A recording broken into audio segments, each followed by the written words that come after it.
Good morning, guys! Morning pa kasi wala pang 12. But yeah, I will have my lunch. Nagising ako mga 10, tapos bumaba ako dito mga 11, tapos ngayon it's almost 12 na.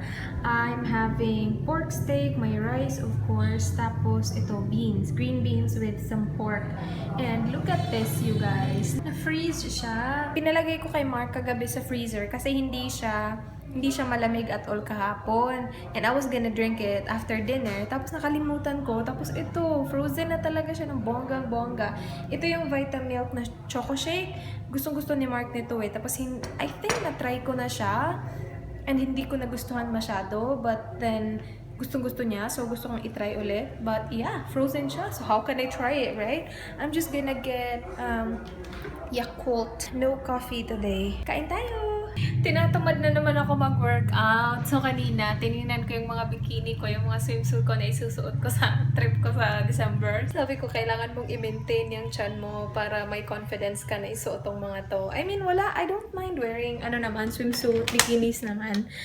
Dito sa Pilipinas, I don't wear bikinis at all. Yung top lang, pero yung lower, naka-shorts talaga ako. Pero sa ibang bansa, I don't care. Parang, wala na akong pakialam. Kasi alam mo yun, dito kasi sa Pilipinas, ibang-iba tayo eh. Parang makakita lang ng nakatupis, parang malandi na. Pero sa ibang bansa, alam mo yun, yung mga tao doon wala naman talagang pakialam. Yung mga doon eh, mga malalaking tiyan, naka-two-piece. Kasi diba, syempre, nasa beach ka, nasa pool ka, edi mag-two-piece ka. Pero yeah, I will do my workout. Kahapon hindi ako naka-workout kasi, ano ba ginawa ko kahapon?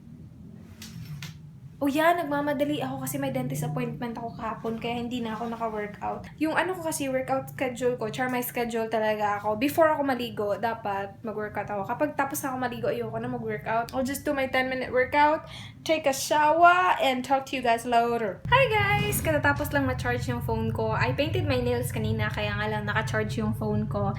But, this is what my nail polish looks like. I'm really liking it. Ito yung gift ni Angelica. Meron siyang shop. Actually, nandito pa yung gift niya.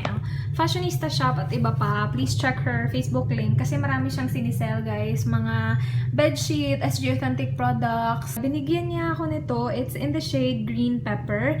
Binigyan niya din ako ng matte potion. OMG. Tinry ko yung matte potion dito lang sa thumb ko.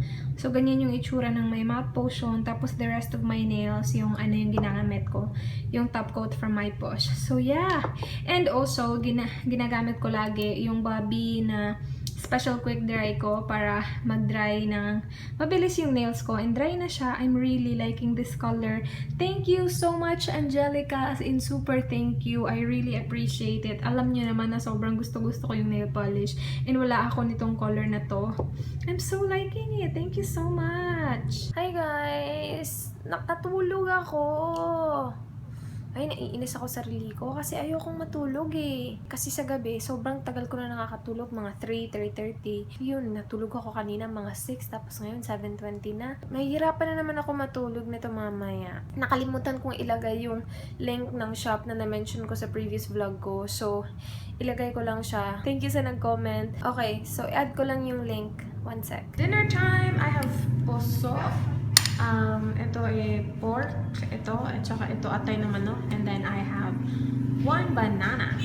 Morning guys! Maaga ako nagising today, mga 6:30 pa lang gising na ako. I will have my coffee. May nag-comment sa video ko, sabi niya dahil daw sa akin nag-coffee na siya. Sana naman 18 ka na or pataas, diba? Kasi alam niyo naman yung coffee. Hindi pwede sa mga bata yan. Mom got this yesterday. Lulutuin ko sana siya kahapon for dinner. Kaya lang, diba, nakatulog ako kahapon ng bonggang-bongga. Natulog ako ng 6, nagising ako 7:30. Nandito na ang aking coffee as usual. And then my cream cheese, malapit na maubos to. And then my hot tap. Let's go have breakfast! Kain guys! It's lunchtime. We have nilaga, rice. Ano bang drink ko? I think I'm just gonna have water. Yeah, I'll just have water. Natulog ako. Diba? Maaga ako nagising. Natulog ako ulit. Oh, diba, bongga? Pagkatapos nito, I will get ready kasi may schedule ako sa dentist ko at 3. Na-move yung schedule ko, so instead of 3, the next ako, 2 daw. Kuha lang ako ng cotton buds. Kasi you guys, meron akong ipin sa pinaka-end dito. Hindi siya makita kasi hindi pa siya fully nakalabas. Hindi siya makita, tapos hindi siya maabot ng toothbrush kasi, di ba, meron akong maraming ipin dito. Tapos may isang maliit na, as in sobrang layo niya, hindi siya maabot ng toothbrush. Sabi ng dentist ko, kasi siya lang yung nakakita, hindi ko alam, wala akong kalam-alam na meron pala doon. Sabi niya, maglagay ka ng toothpaste, i-cotton buds mo siya doon para hindi siya mag-cavity kasi nga, di ba, hindi maabot ng toothbrush. Every time magtutoothbrush ako, medyo hassle kasi kailangan ko kumuha na nito para ganunin ng toothpaste yung yung maliit na ipin na yun. Ang lakas naman ng TV ni Mama, nakakaloka. Ala. 3 pesos lang. Dito ako sa tindahan, hinihintay ko si Mama. Nagbayad lang siya ng ayun ako, hindi gumagana yung remote niya. Lakas ng TV. Anyway, in 10 minutes alis na kami.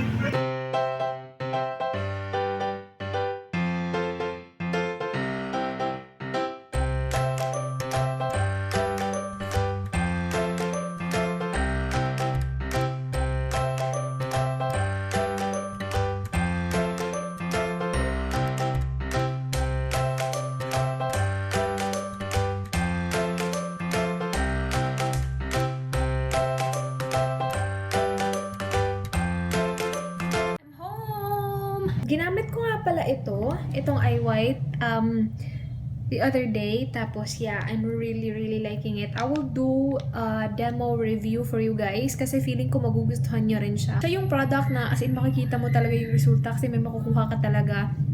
You will see it on my demo.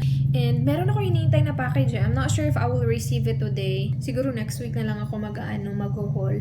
Kasi may hinihintay din akong order. Nag-order ako ng lipstick from Beauty M&L. Yeah, 2 lipstick actually. Yung Velvet Matte ng Maybelline kasi gustong-gusto ko bumili nun. Tapos, laging wala yung nude. Actually, wala pa rin yung nude sa website. Pumili na lang ako ng ibang kulay. Inutusan ko si Miss, yung kapatid ko, na bilhan ako ng nude. Or kung wala yung nude, yung isang kulay na gusto ko. Kaya lang wala daw. Yung 2 gusto ko wala. Nag-order na lang ako online. Tapos nag-order din ako ng isa pang lipstick. I will do a review on those and haul pagdating. And then later I will have a video up at 6. It's a review of a foundation, yung Mary Kay foundation. It's a really nice foundation. And salamat nga pala sa mga magagandang feedback about sa everyday videos ko. So far, so good naman. It's working on my favor naman so far. So, sana tuloy-tuloy na mag-cooperate ang internet. Kinakabahan ako pagdating ngayong weekend. Kasi ngayong weekend, maraming ko-connect sa wifi kasi nandito lahat. Nandito si Miss, nandito si Marlon. Alam mo yun, ang daming devices na connect sa wifi and humihina talaga yung wifi ng bonggang-bongga. But we'll see. We'll see how it goes. Hi guys! I will film a video. In-on ko lang yung AC ko para lumamig kasi sobrang init. And yes, naka-ready na yung products na i-feature ko doon. I will do, hindi ko muna sasabihin kasi matagal ko po ito ma-upload. So, I'm gonna film one first, tapos magluluto ako ng dinner. Tapos, siguro film another one later, I'm not sure. I'm just gonna wait siguro mga 10 more minutes. So, isi-set up ko lang lahat, tapos I'll start filming na. I'm going to cook hotdog for dinner. So, ito yung Virginia chicken hotdog. So, isa-slice ko lang siya into maliliit na pieces, tapos lulutuin. Hi guys! Katatapos ko lang mag-dinner. And, nga pala guys, yung Mary Kay na foundation review ko, it's already up. I will leave the link down below. Sobrang gustuhan ko talaga yung foundation na yun. And, may nagtanong sa akin kung ano mas bet ko, kung Mary Kay or yung Maybelline Dream Satin Skin. Pareho ko silang gusto. Yung Mary Kay, matte finish siya, as in, mas matte talaga siya compared sa Maybelline. Pero alam niyo yung Maybelline mas mura, tapos mas marami. Pero, I swear, kapag nagamit nyo na yung Mary Kay, hindi nyo na maiisip yung na-spend nyo na 785 kasi ang ganda niya talaga sa skin. I got it from Syra May sa Instagram. I will also leave her links below para kung gusto nyong umorder, i-contact nyo lang siya sa Instagram. Meron din siya Facebook. I will also leave it below. So yeah, anyway, I will close my vlog na para ma-edit ko na and, upload. So, I will see you guys tomorrow. Do not forget, be good. Thank you for always watching my vlogs. Bye, guys!